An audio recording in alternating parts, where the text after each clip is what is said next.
Welcome back. I have Selena here with me, and we're going to be talking more about stems. We've been talking a lot about stems. We have talked about the function of the stem and how the stem does its work, the different jobs that it does to hold the leaves up to the light. And the stem acts as a pump, pulling water from the roots through the stem and out to the leaf. And we've talked about the parts of the stem. And now we're going to talk about special stems that grow underground. So we're going to talk about underground stems. And then after we talk about underground stems, we're going to talk about what are called erect stems or upright stems that are above the ground. So I have some pictures to share with you about underground stems while I talk about them. Ideally, we would be doing this lesson in person in the springtime when we have specimens and we can look at the bulbs and or the corms or the other parts that we would plant underground. But this time of year, it's kind of hard to have real specimens because they're all either already in the ground or they're stored for the winter. Okay, so let's do a quick screen share here, and I'm going to show you some pictures of some underground stems. Here is an example of these special kinds of stems. These special kinds of stems have a really cool job. The underground stems are where the plant stores their food. These bulbs are pretty cool. So maybe you've seen some of these. I'm sure you've eaten some, maybe without realizing it. Bulbs are juicy when you cut them open. So if you've ever cut open a piece of an onion bulb, it's a bulb that is juicy. And you know that because some of the onion juice, if it gets on you or gets on your face, it really can affect you and make you cry. I know it makes me cry when I slice onions. And so bulbs are juicy underground stems, and they have layers. So if you've ever looked at garlic layers or onion layers, you'll know that they are layered, juicy bulbs. So here's another picture. This is what a bulb looks like. Here's onion, and you can see the layers of the onion. The roots are down below, and so it's pretty cool when you see the layers of the stem, and the leaves are at the top. Okay, this picture brings us into our second type. This over here is a corm. A corm is another kind of underground stem, but it's not juicy. It's hard and dry. And these corms are cool because they also store the food for the plant, but in a different way. So this is a corm. You can see doesn't have the same distinct layers as the onion does, but it has the center part and then the outer part and the roots at the bottom. So corms are the way we plant certain plants, like gladiolus and crocus are corms. And corms are pretty cool. Here is a person planting some corms. And when you plant one corm underground, then these little tiny baby corms grow right around the edge. So that is pretty cool. These are gladiolus or glad corms. We've planted those before and they're really pretty. Okay, another example is of an underground stem. It's called a rhizome. Rhizomes are really cool. That's a corm.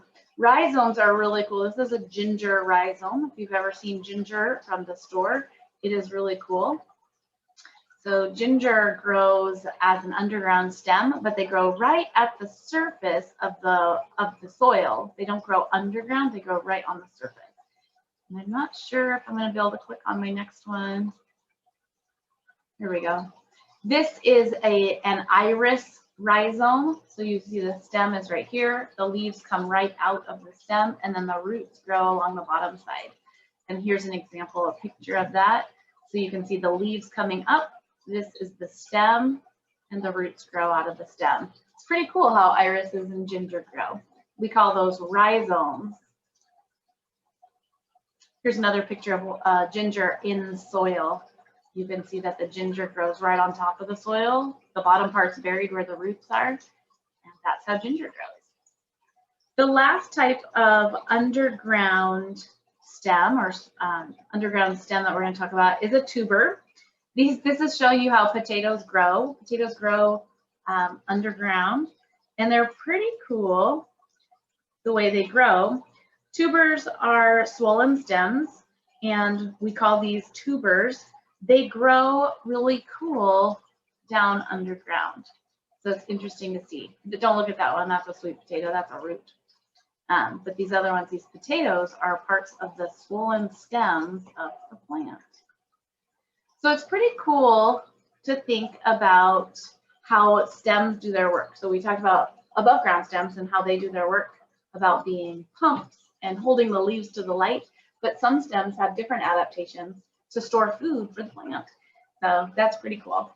I can't wait to share more with you. We have more stem lessons. We have, oh, actually, we're going to talk about erect stems right now. Okay, so we just talked about special underground stems and how stems have adapted to live underground to serve a different function. Now we're going to talk about the stems that grow up with special features. So those stems that don't grow underground are called erect stems. They're stems that grow upright. And there's two types of erect stems. There's the procumbent or lazy stems. Maybe you've seen some of these plants in your garden. They don't grow up tall. They like shoot up from the ground and then they kind of lay back, like reclining in a reclining chair. So procumbent are, I like to think of them as lazy stems. We can see them in things like strawberries. You'll see strawberries grow up about like this tall or so, but then they send off their leaves to grow, like they lay down and then they start new plants as they go along. And so they're lazy stems. They don't grow very tall. And another one is dodder, which we don't grow here, but is pretty cool. All right, so we're talking about upright stems, and we talked about procumbent, which are the upright ones that don't hold themselves up. And we've looked a lot at stems that are strong. We've looked at stems, herbaceous stems, woody stems, ones that hold their plants up. Now we're going to talk about stems that aren't as strong on their own, kind of like that strawberry, the procumbent, but these are stems that use their adaptations to help them climb using other things around them. These are called climbing stems. And climbing stems are really cool because they meet their needs in a different way by climbing other plants and other surfaces. And they take advantage of their environment and they can climb anything that's near to them. It's pretty cool. So some plants climb in different ways. The first way we're going to talk about is through twining. And I have a chart for that. Cover up our other one. So here is a twining stem. You can see the stem of something else, or maybe that is a stick or a block or something if you're growing this in your garden. And plants that twine wrap themselves around and around and around with these little protrusions on their edges that hold on to the surface. And then the leaf nodes here send off the leaves and it grows from there. So these are pretty cool. Selena and I looked up some pictures to show you some examples of these. So we're going to do a quick share screen and show those to you. This is a morning glory stem that's twining around this other one and then stretching out, looking for another place to twine around.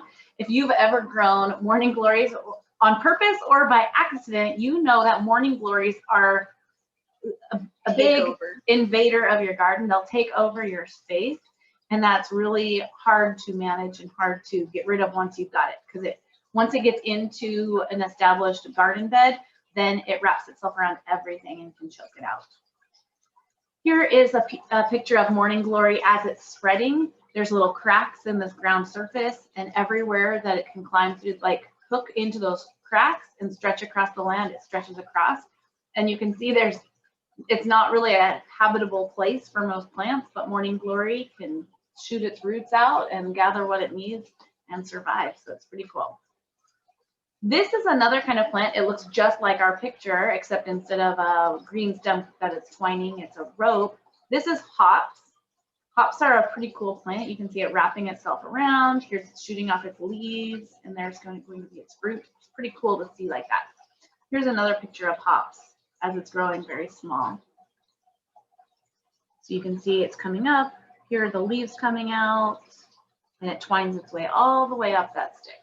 It's pretty cool. So our next type, I'm going to come out of our share so we can talk about the next type of climbing stem. The next type of climbing stem climbs by using hooks. You might be like, hooks? What do you mean by hooks? Well, these are plants that have hooks or spines or thorns that help them to attach to things to climb. And so this chart here that we showed our twining on also shows these hooks or thorns that can attach themselves to other things. These hooks can latch onto whatever they're in contact with. And some examples of things that use hooks for climbing are roses, and blackberries. Here in Washington State, at least on the west side of the state, there are a ton of blackberries, and the brambles just fill in all over the place because they can climb and they can attach and they can move. The plant doesn't move, but of course they stretch out. So they spread. I want to show you some pictures of some hook climbers.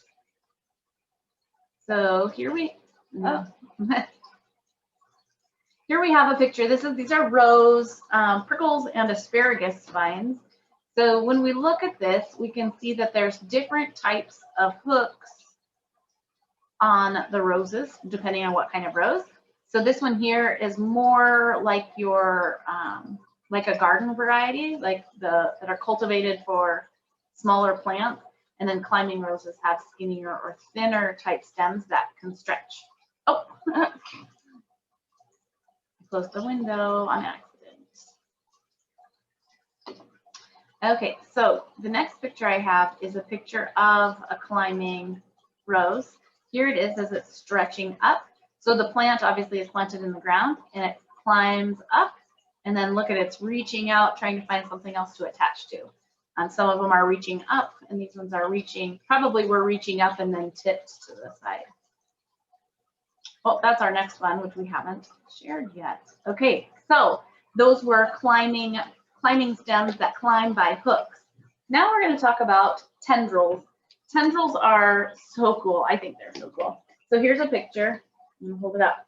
So the way tendrils work is the climbing stem is here, but it knows it's weak and it's not very strong, so it needs to shoot something out called a tendril that anchors it and holds it in place. So this on its own would maybe tip over or lose it where it was going, but it's trying to hold itself up to the light. And so it shoots out these tendrils, which attach to other things, and it holds it up. So we have lots of pictures of tendrils because they're like, oh, that's a good one. Oh, that's better. They're like little arms holding themselves up. Yeah, they're little like plant arms, stem arms. So this first picture is part of a grapevine. So grape stems get actually pretty woody. The tendrils are herbaceous, and so you can see that the tendrils are shooting off, and as soon as they can get a hold of one of those woody stems, they're attaching themselves, so the new growth can attach to something. It's really neat to look at. This is showing a new grapevine coming off of the main stem. So this is like new growth for the new year, and it's stretching out. You can see almost like here at the leaf node, here at the leaf node, and here at the leaf node, you can see these tendrils are coming off, and they haven't attached to anything yet. They can attach because if they run into something as they're growing, but also if the wind is blowing and it blows them back and forth until they run into something, and then it touches it, and then it's like, oh, I'm gonna wrap myself right here around this. So grape tendrils are really cool. This one was just so cool, the way it twisted and turned. Selena really liked this one that looks like it's tied up in a knot. It's pretty cool to see how they work.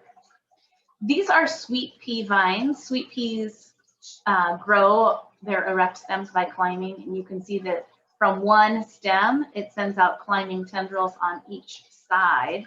So it has a lot of opportunities to catch something to hold on, including themselves. Yeah, this is a passion flower tendril, and I wanted to show this one because it looks like a spring. Look at how tightly coiled that is as it comes out and gets attached on. These are so cool when we look at them. Look at those. Those are some pretty cool tendrils. This is a passion flower. I think that's the one I saved. Yeah, I saved that one. Those are so cool. So the tendrils can be pretty cool when they're formed and then as they do their work. So weird. Plants have so many cool adaptations to meet their needs, and stems are part of that too. It's often we can think about like, oh, stems are pretty boring, but stems are actually really cool. So when you're eating things like potatoes or ginger or celery, you can be thankful that you're eating stems. And that's some fun trivia to share with your family at dinner time. Okay, as you eat those potatoes. As you eat your potatoes and fried onions and a little bit of garlic in your mashed potatoes. Yum. Okay, all right, we hope you enjoyed this lesson on the stem. We have many more stories about plants to share with you, and we can't wait to see you next time.